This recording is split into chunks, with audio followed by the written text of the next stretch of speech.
Ay, kapagod guys. Umupo na ako dito sa kabatuhan. Yung mga kasama ko doon pa sila. Nagpicture, tumaas sila doon. Ayoko na. Tumaas pa sila. Ayoko na, pagod na ako.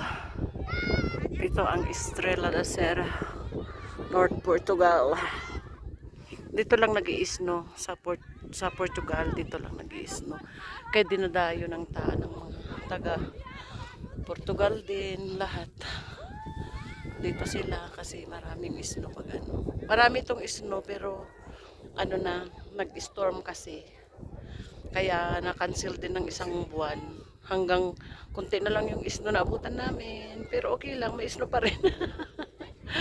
Ito guys. Doon yung mga kasama ko. Umupo na ako guys dito sa ano, may batuhan. Kasi napagod na ako. Ganda, ganda ng view. Maganda man mag sightseeing sa mga banda-banda doon. Pero kapagod guys. Masakit din sa paa. Lalo pag pataas na. Pababa maganda. Pero pag pataas ng hirap na. Ayan. Ang dami nila, ang dami. 3 bus kami na-cancel yung isang bus kasi ano na marami ding nag-cancel noon kasi isang buwan din na halos naghintay kasi nag-storm na ang North Portugal. Nag-storm ang ano. Ito, 3 bus na lang. Hanggang ano, 3 oras lang kami dito. Bababa na kami kasi ang daming tao. Malamang matatraffic kami pag ano.